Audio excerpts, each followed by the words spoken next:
I lift my eyes up to the mountains. Where does my help come from?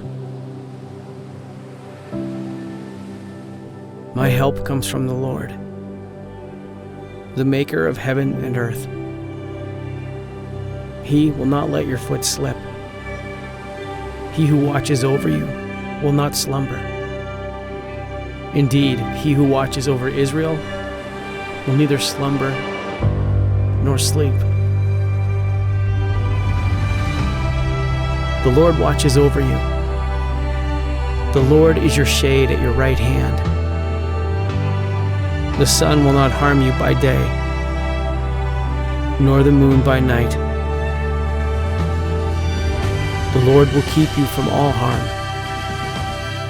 He will watch over your life. The Lord will watch over our coming and going, both now and forevermore.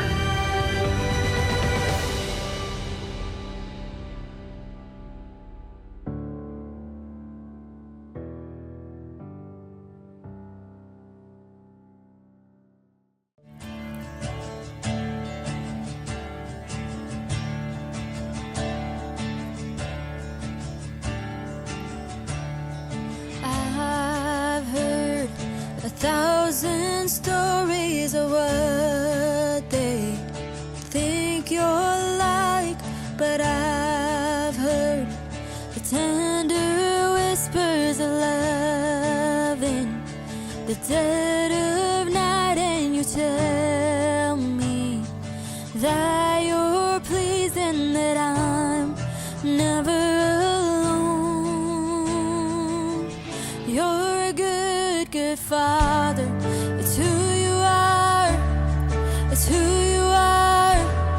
It's who you are, and I'm loved by you.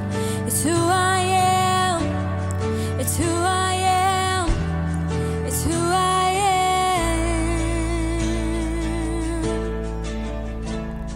Oh, I've seen many searching for answers far and wide, but I know we're all searching for answers. Only you provide, 'cause you know just what we need before we say a word. You're a good, good Father.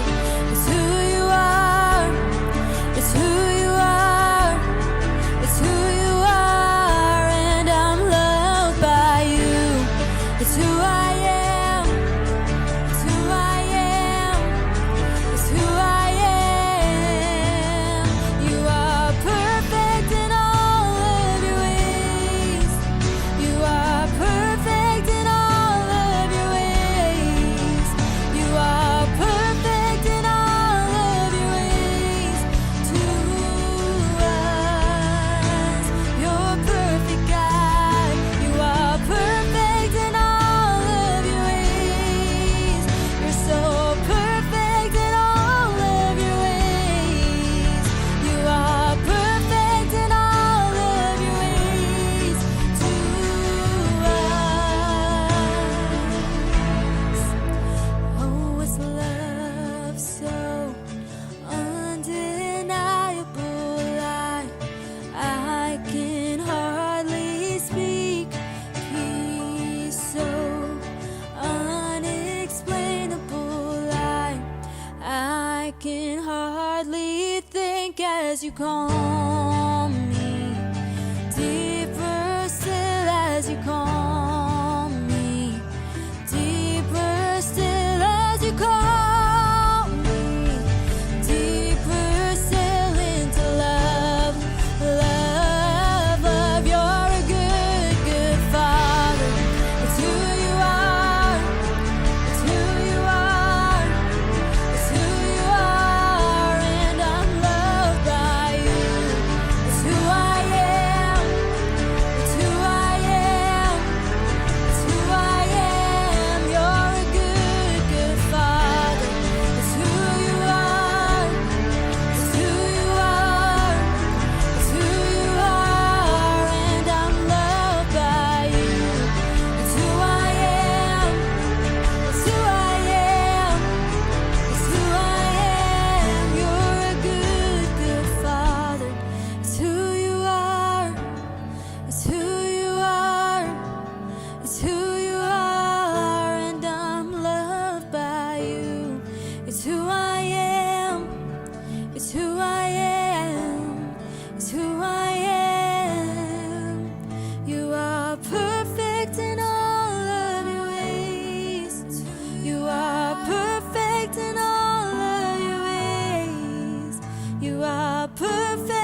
Salam Bapak Ibu, senang kita berjumpa lagi dalam minggu yang ketiga di bulan Februari, 16 Februari 2025. Masih dalam seri khotbah Mazmur 121. Dan hari ini saya akan membawakan Mazmur 121 ayat 5 dan 6 di bawah tema Tuhanku naungan teraman. Mazmur 121 ayat 5 dan 6 demikian bunyi firman Tuhan. Tuhanlah penjagamu, Tuhanlah naunganmu di sebelah tangan kananmu. Matahari tidak menyakiti engkau pada waktu siang atau bulan pada waktu malam. Mari kita berdoa. Bapa dalam surga, kami bersyukur untuk keindahan Mazmur 121. Kami berterima kasih karena Tuhan memberikan inspirasi bagi Daud dalam menciptakan Mazmur ini menjadi kekuatan selama berabad-abad sampai kami pada masa sekarang. Hamba berdoa supaya kebenaran firman Tuhan khususnya ayat 5 dan 6 yang memberkati hamba juga akan memberkati Bapak Ibu hari ini. Dalam nama Tuhan Yesus. Amin. Bapak Ibu, banyak ketakutan besar terjadi dalam hidup kita bukan berasal dari apa yang kita lihat, tapi dari apa yang tidak bisa kita lihat. Namun benarkah demikian Bapak Ibu? Seandainya Bapak Ibu diberi karunia mimpi, diberi karunia penglihatan, bisa melihat masa depan, apakah kita akan merasa lebih aman kalau seandainya kita tahu apa yang akan terjadi di depan sana?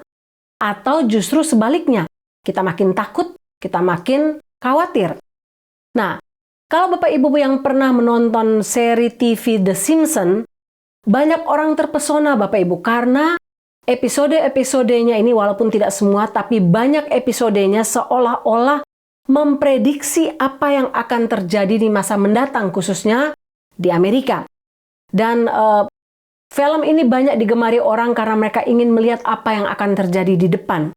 Saya selalu larang anak-anak saya bilang dari kecil, walaupun itu film kartun, kamu nggak usah nonton karena banyak kata-kata kotor dan sebagainya. Misalnya, Bapak Ibu, episode tentang Kamala Harris digambarkan tentang seorang presiden perempuan dengan baju ungu dengan gambar mutiara. Itu dituliskan atau digambarkan beberapa tahun sebelum kejadian ini terjadi. Episode tentang COVID-19, episode tentang Trump, episode tentang drones, episode tentang datangnya UFO, episode tentang kebakaran di LA, di California, episode tentang brutalnya winter tahun 2025 yang sampai membuat inaugurasi harus dilakukan di dalam ruangan. Episode tentang Black Outage 2025 dan masih banyak peristiwa lain lagi yang orang katakan, wow, bagaimana mungkin dia bisa tahu apa yang akan terjadi di depan? Bapak Ibu, namun apakah dengan mengetahui semua yang akan terjadi di depan benar-benar membuat kita merasa aman? Atau sebaliknya? Nah, ingat, setan sering menipu kita dengan ketakutan dan keinginan untuk mengetahui masa depan, dan justru ini membuat kita makin khawatir, membuat kita menderita secara batin, bahkan membuat kita kehilangan rasa aman. Bapak Ibu, bangsa Israel mengenal apa yang namanya rasa tidak aman. Mengapa? Setiap tahun mereka harus melakukan perjalanan yang jauh, paling tidak 90 miles, dari rumah mereka menuju Yerusalem yang berjarak jauh dengan berjalan kaki untuk merayakan salah satu dari 3 hari besar mereka. Bapak Ibu bisa baca dalam Keluaran 23 ayat 14. Nah, Tuhan Yesus sendiri melakukan perjalanan berbahaya ini dari kampung halamannya berkali-kali. Dengan berjalan kaki, memakai keledai, lebih dari 90 miles berjalan kaki. Nah, karena itu ini merupakan perintah Tuhan untuk pergi ke tempat kudusnya. Namun jalan menuju tempat kudus ini penuh dengan bahaya dan ketidakpastian. 1 Raja-Raja 8 ayat 10-11. Nah, mereka membutuhkan rasa aman karena selalu ada ancaman dari atas bukit maupun dari bawah yang sebagian besar tidak dapat mereka prediksi sama sekali. Mereka tidak tahu akankah mereka berhadapan dengan rampok ataukah tidak.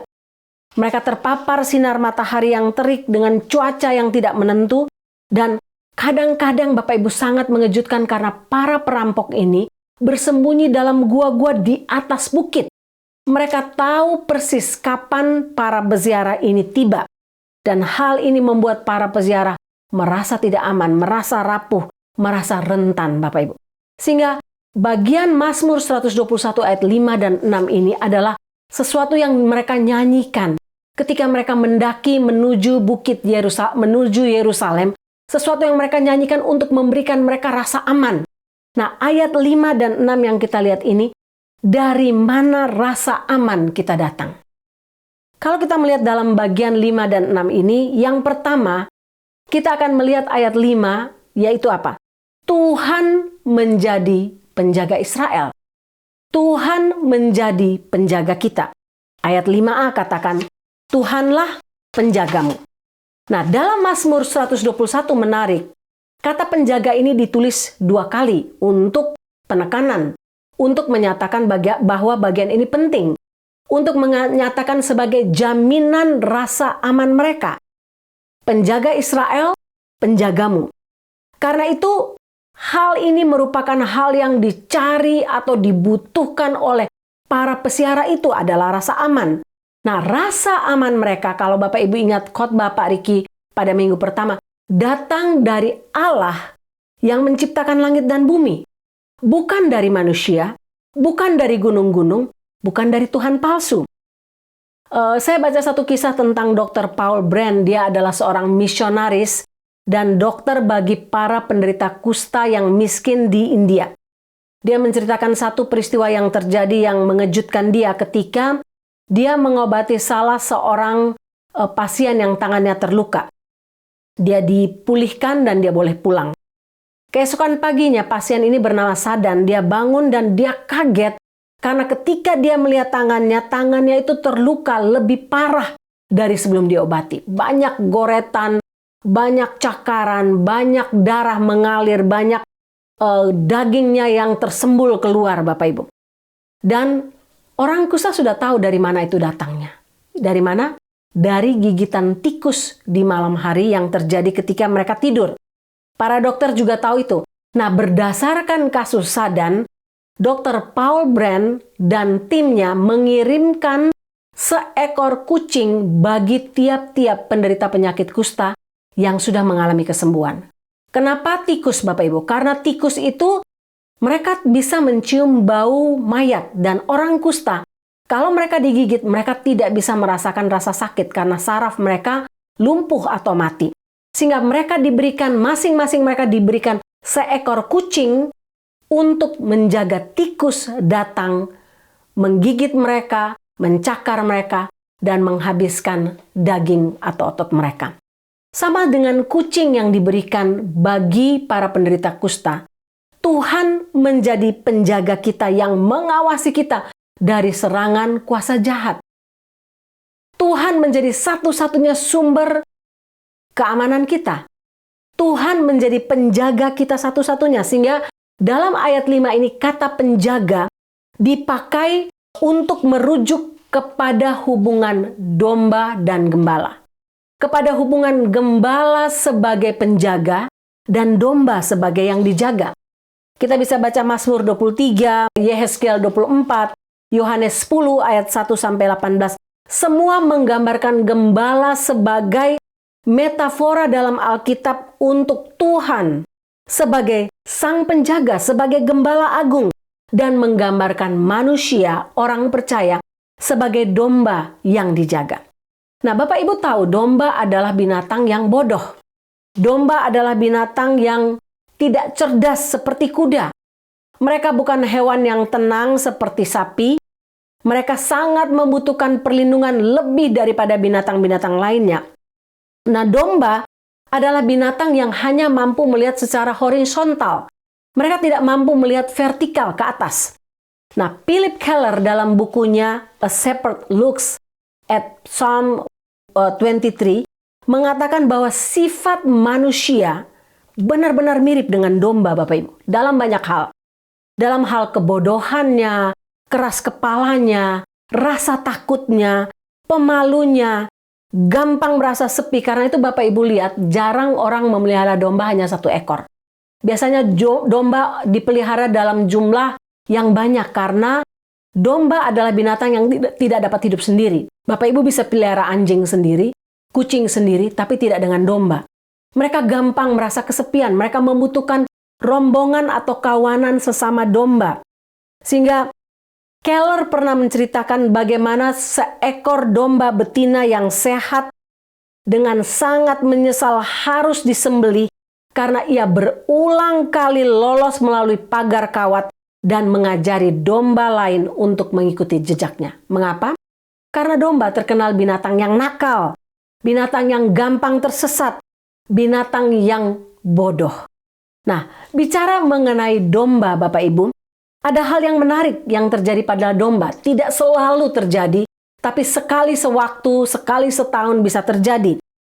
Ketika seekor domba betina melahirkan seekor domba, induknya ini kemudian menolak anak domba yang dilahirkan itu. Nah, jika anak domba ini berusaha untuk dikembalikan oleh gembala kepada induknya, maka induknya akan menendang dia, menolak anak domba ini kembali. Dan jika itu terjadi, maka induk domba itu telah mengambil keputusan untuk tidak memelihara, tidak menerima anak domba ini. Dan anak domba ini akan pergi dengan menundukkan kepala serendah mungkin, seperti ada yang salah dengan lehernya, karena semangatnya hancur. Pikirannya hancur, hatinya hancur.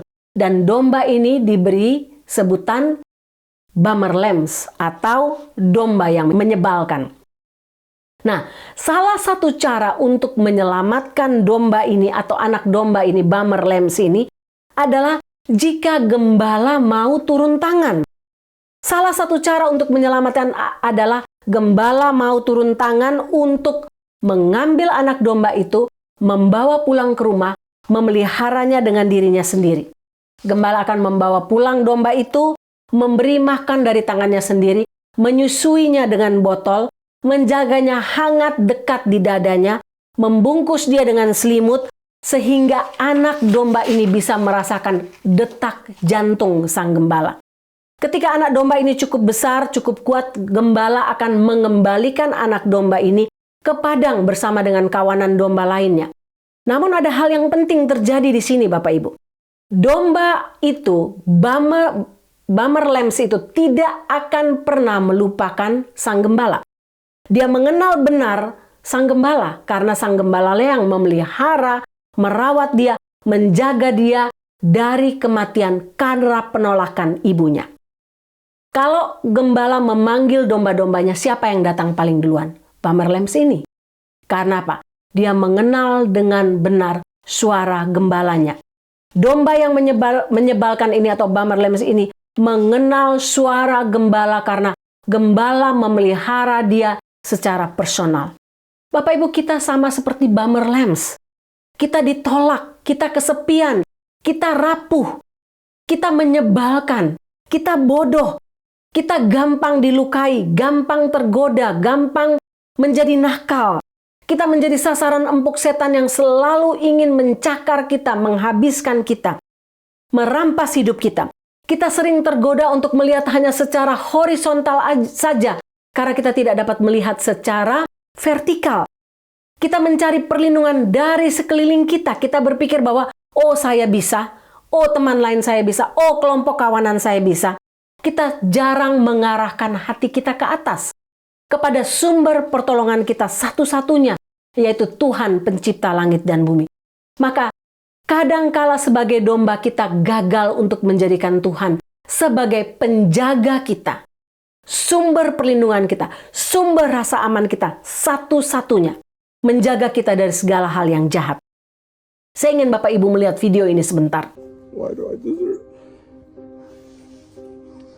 I deserve this? I don't know. I don't think I deserve it, but God bless everybody else with plenty of insurance to rebuild. This is the corner house on the left side of my house. Across the street, the corner house, and the two houses in front. Every house is burnt down on my block, except for my house. God knew what he had to do to protect me, because I'm an idiot. I might not have had insurance, I don't know. I gotta check if I paid it. Meanwhile, everybody else's house around me is, oh my God, Everybody behind me. Everybody, how is this? How could this even be true? Everybody behind me is burned down. My lumber, even all of my lumber burned. Even the lumber that we were building the extension of the house, but my house is intact. How does that happen if not God? Bapak Ibu, pemilik rumah yang tidak terbakar ini memberi kesaksian dengan terharu. Dia katakan, betapa bodohnya saya. Saya tidak punya insurans, tapi Tuhan melindungi rumah saya dari kebakaran. Siapa saya ini? Kenapa tetangga saya yang lain tidak terbakar rumahnya? Saya yang bodoh, saya yang gagal, saya yang lengah. Saya tidak berhati-hati. Tapi Tuhan menjadi pengawas saya. Tuhan menjadi penjaga saya. Dan ini membuat dia menaikkan ucapan syukur yang luar biasa. Bapak Ibu, ini bagian pertama yang kita belajar. Tuhan menjadi penjaga kita. Apapun pergumulan Bapak Ibu, apapun kondisi Bapak Ibu ketika Bapak Ibu mau diserang oleh roh jahat, oleh orang jahat, Tuhan menjadi penjaga kita yang akan memelihara, melindungi kita seumur hidup kita, sepanjang kita menjadikan dia sebagai sumber pertolongan kita satu-satunya. Yang kedua Bapak Ibu, Tuhan tidak saja menjadi penjaga kita, tapi Tuhan menjadi naungan kita di sebelah tangan kanan kita. Ayat 5b, Tuhanlah naunganmu di sebelah tangan kananmu. Bapak Ibu, izinkan saya membaca firman Tuhan dari Yunus pasal 4 ayat 5-9 bagi kita. Yunus telah keluar meninggalkan kota itu dan tinggal di sebelah timurnya. Ia mendirikan di situ sebuah pondok dan ia duduk di bawah naungannya menantikan apa yang akan terjadi atas kota itu. Lalu atas penentuan Tuhan Allah, tumbuhlah sebatang pohon jarak melampaui kepala Yunus untuk menaunginya, agar ia terhibur daripada kekesalan hatinya. Yunus sangat bersukacita karena pohon jarak itu. Tetapi keesokan harinya, ketika fajar menyingsing atas penentuan Allah, datanglah seekor ulat yang menggerek pohon jarak itu sehingga layu. Segera sesudah matahari terbit, maka atas penentuan Allah bertiuplah angin timur yang panas terik, sehingga sinar matahari menyakiti kepala Yunus. Lalu rebalah ia lesu dan berharap supaya mati. Katanya, lebih baiklah aku mati daripada hidup. Tetapi berfirmanlah Allah kepada Yunus, layakkah engkau marah karena pohon jarak itu? Jawabnya, selayaknya lah aku marah sampai mati. Bapak Ibu, kita tahu bagaimana kisah Yunus ketika dia marah karena Tuhan mengampuni dosa bangsa Niniwe. Tuhan membatalkan rencana untuk menghancurkan Niniwe. Bapak Ibu, karena itu Tuhan memberikan dia pohon jarak yang melindungi dia dari panas terik matahari. Tetapi ketika matahari terik datang, naungan dia diambil, yaitu pohon jarak ini digerek oleh ulat. Yunus kehilangan perlindungannya. Tempat berteduhnya hilang. Dia menderita panas terik yang amat sangat yang menyakiti kepalanya, Bapak Ibu. Bayangkan pohon jarak itu telah menjadi sumber perteduhannya. Bayangan dari pohon jarak itu membuat dia bertempat untuk dia bernaung, aman dari panasnya matahari. Bapak Ibu, itulah arti kata naungan. Nah, kata naungan ini atau dalam bahasa Indonesia dipakai bahasa lain atau terjemahan lain yang lebih tepat bayangan. Bahasa Ibrani dipakai kata shell atau dalam bahasa Inggris shed. Nah, Mazmur ini kata yang sama ditemukan dalam Mazmur 91, dalam Ulangan 33 ayat 27, dalam Mazmur 46 ayat 1, Yesaya 25, Yesaya 49, Mazmur 17, Mazmur 38. Dalam semua bagian ayat-ayat ini, kata shell dipakai sebagai gambaran naungan yang bersifat melindungi. Nah, bicara soal tangan kanan, Tuhanlah naunganmu di sebelah tangan kananmu. Apa maksudnya Bapak Ibu? Tuhan adalah naungan di sebelah kanan. Mohon maaf untuk orang-orang yang kidal. Kata kanan ini sebelah kanan menggambarkan atau melambangkan kekuatan dan kebaikan dan tempat terhormat seperti yang ditulis dalam Mazmur 110 ayat 1. yang diperuntukkan untuk Tuhan Yesus. Demikianlah firman Tuhan kepada Tuanku, duduklah di sebelah kananku, sampai kubuat musuh-musuhmu menjadi tumpuan kakimu. Bapak Ibu, berdiri di sebelah tangan kanan kita mempunyai arti bahwa orang itu menjadi pembela dan menjadi pelindung bagi kita. Sehingga sebelah tangan kanan juga berarti tidak ada seorang pun yang bisa berdiri lebih dekat denganmu selain dari orang yang menjagamu. Tidak ada orang yang dapat menghalangi engkau dan Tuhanmu, atau berdiri di antara engkau dan Tuhanmu.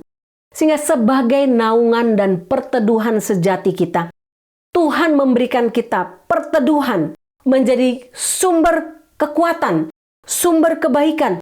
Tuhan berdiri di sebelah tangan kanan kita untuk menjadi pembela bagi kita, menjadi pelindung bagi kita. Nah, menarik, kita lanjutkan bagian ini. Ayat 6 bicara tentang perlindungan dari matahari dan bulan. Matahari tidak menyakiti engkau pada waktu siang atau bulan pada waktu malam. Nah, Bapak Ibu, mari kita lihat sebentar apa maksudnya pemazmur memberikan gambaran tentang matahari dan bulan. Kalau bicara soal matahari, wajar kita mengerti sengatan matahari, apalagi di daerah timur itu sangat berbahaya. 2 Raja-Raja 4 ayat 19, Yesaya 49 ayat 10. Itu bahaya utama para peziarah. Karena apa? Kita mengerti bahwa sengatan matahari yang sangat panas dapat menyebabkan para peziarah terkena heat stroke. Tapi bagaimana dengan bulan? Apa yang bulan lakukan, Bapak Ibu? Bukankah bulan itu gambaran keindahan, gambaran romantisme, dan sebagainya? Nah, pengamatan para pelancong modern tampaknya menunjukkan bahwa bulan rupanya memberikan efek buruk yang terjadi jika kita tidur di bawah sinar bulan, khususnya di negara-negara yang udaranya atau suhunya panas. Beberapa hal saya catat di sini, teori tentang bahaya bulan di malam hari. Yang pertama, Lekman dan Michaelis. Mereka mengira bahwa ada beberapa kiasan tentang pengaruh bulan dalam menghasilkan berbagai jenis penyakit, khususnya kegilaan. Sebuah gagasan yang menjadi asal mula nama itu. Banyak orang zaman dulu percaya orang bisa gila atau kerasukan pada waktu bulan purnama. Bapak Ibu, saya pernah punya guru waktu SMP, guru sejarah, yang tiap bulan purnama dia gila. Dia kerasukan, dia melolong-lolong seorang diri.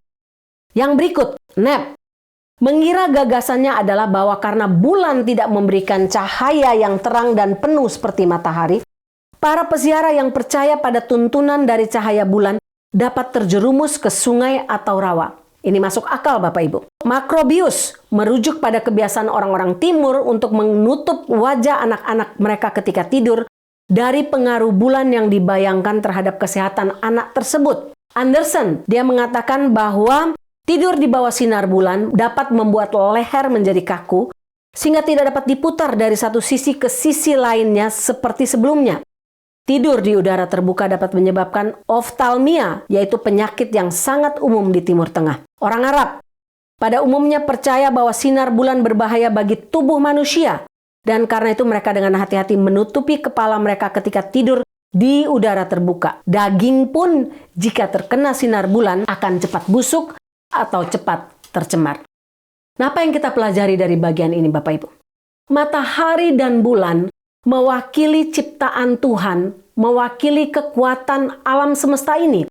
Namun dengan semua kekuatan alam semesta berupa bencana alam yang diakibatkan oleh berbagai hal di sana-sini, mungkin dapat membuat kita panik, membuat kita khawatir. Tapi ingat, yang menciptakan alam semesta dalam ayat 1 adalah Tuhan sendiri. Tuhan yang menciptakan alam semesta akan membuat bahwa matahari dan bulan tidak akan menyakiti kita. Karena apa? Tuhanlah naungan kita. Dialah bayangan kita. Dia yang menutup kita. Dia yang membungkus kita. Dia yang mengcover kita dari segala niat jahat orang lain, segala niat jahat setan, bahkan segala yang terjadi di tengah-tengah alam semesta, termasuk bencana alam. Gembala selalu membawa domba ke tempat yang teduh, yang tidak membuat domba terbakar sinar matahari. Sama dengan Tuhan. Ketika Tuhan menjadi naungan kita, maka tidak ada seorang pun yang dapat menyakiti kita. bahkan matahari dan bulan sebagai ciptaannya tidak dapat menghancurkan atau melukai hidup kita. Saya nggak tahu dengan Bapak Ibu, tapi firman Tuhan ini memberikan rasa tenang dan rasa nyaman kepada saya. Memberikan rasa aman yang luar biasa. Tuhan menjadi naungan aman saya. Karena apa? Itu janji Tuhan. Ketika saya menjadikan Dia satu-satunya sumber pertolongan, dari manakah akan datang pertolonganku? Pertolonganku datangnya dari Tuhan yang menciptakan langit dan bumi. Tuhan menjadi penjagaku. Tuhan menjadi naunganku. Maka tidak ada hal yang perlu saya takutkan. Kondisi dunia sekarang memang sangat mengerikan, Bapak Ibu. Khususnya kita yang tinggal di sini di Amerika dengan tiap hari berita buruk.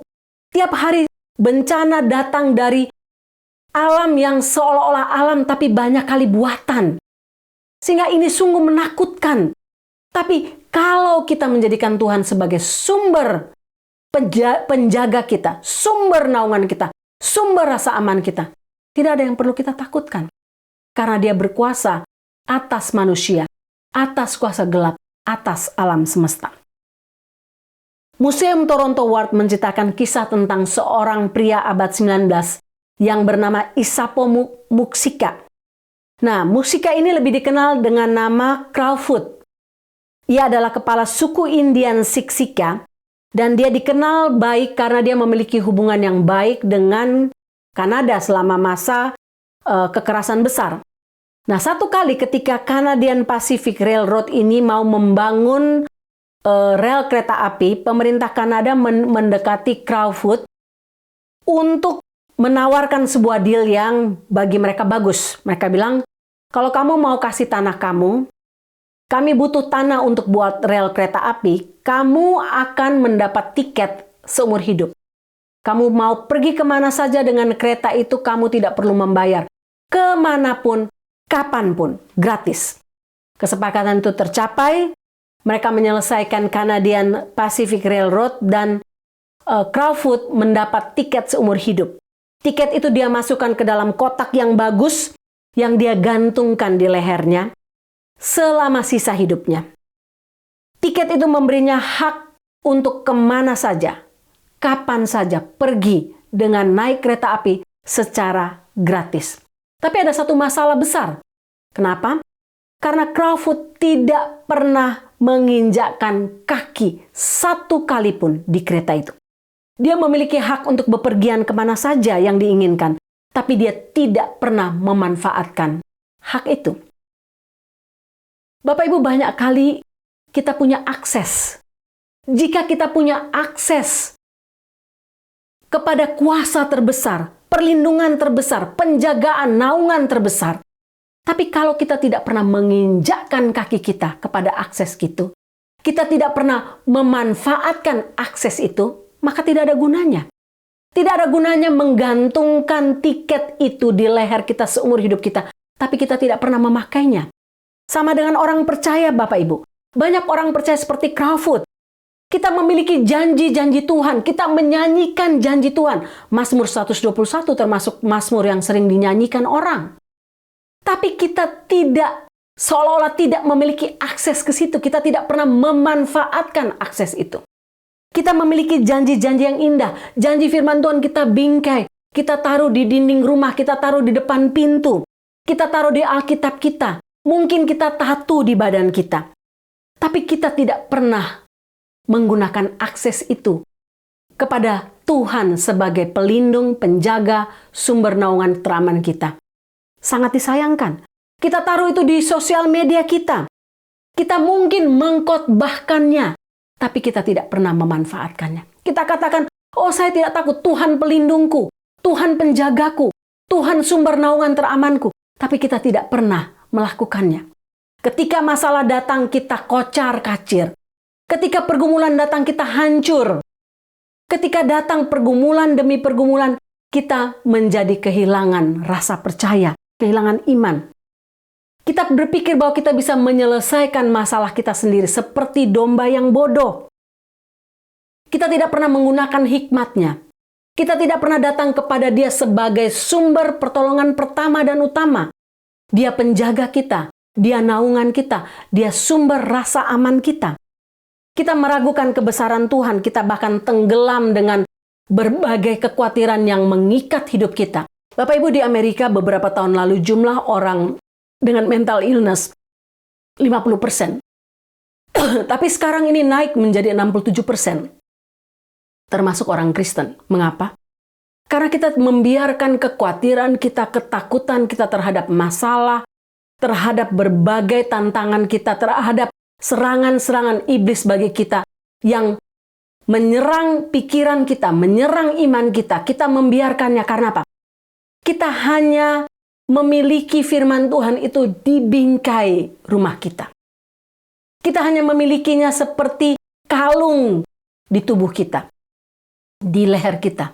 Tapi kita tidak pernah mengakses jalan ke sana, bahwa Tuhan pelindung kita, penjaga kita. Apapun yang akan terjadi di depan, di tahun 2025, tidak ada yang perlu kita takutkan. Semua hal itu diatur oleh Tuhan, dikontrol oleh Tuhan. Sehingga tidak ada yang perlu kita khawatirkan. Kalau kita tidak hidup dalam posisi ini, menjadikan Tuhan sebagai penjaga kita, naungan teraman kita, maka yang ada adalah anxiety, depresi, mental illness, ketakutan, worry yang berlebihan. Sehingga Bapak Ibu, percayakah kita bahwa kalau kita mengarahkan hati kita kepada Dia sebagai satu-satunya sumber jaminan rasa aman kita, maka tidak ada yang perlu kita takutkan.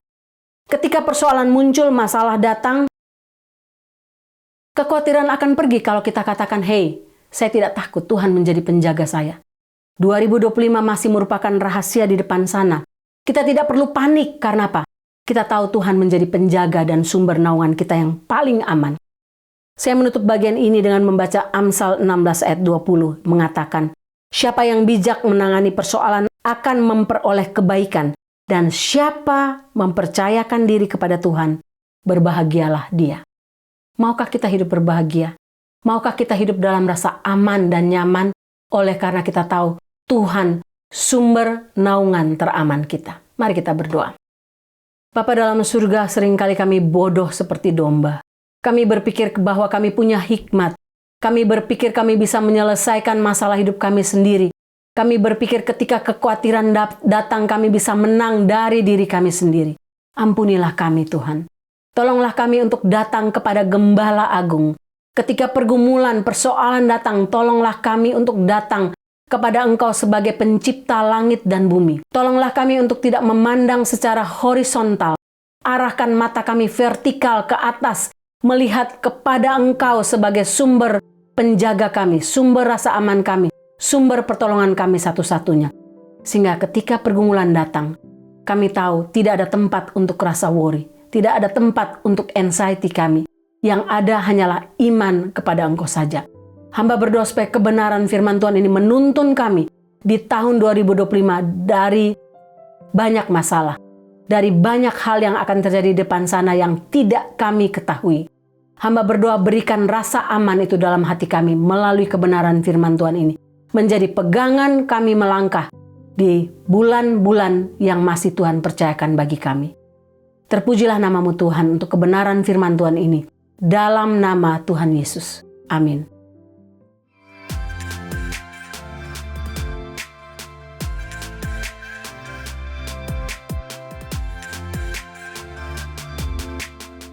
Ya Bapak Ibu, kita akan menutup ibadah kita. Saya benar-benar diberkati dengan kebenaran firman Tuhan ini. Banyak kekhawatiran dalam hidup saya, tapi firman Tuhan ini menguatkan saya sekali lagi jika saya menjadikan Tuhan sebagai sumber pertolongan saya satu-satunya, menjadi penjaga saya, menjadi sumber naungan saya, maka tidak ada yang perlu saya khawatirkan. Mari kita menutup kebaktian hari ini, kita mengangkat hati kita kepada Tuhan, menundukkan kepala kita, dan menerima berkat Tuhan. Tuhan memberkati engkau dan melindungi engkau. Tuhan menyinari engkau dengan wajah-Nya dan memberi engkau kasih karunia. Tuhan menghadapkan wajah-Nya kepadamu dan memberi engkau damai sejahtera. Amin.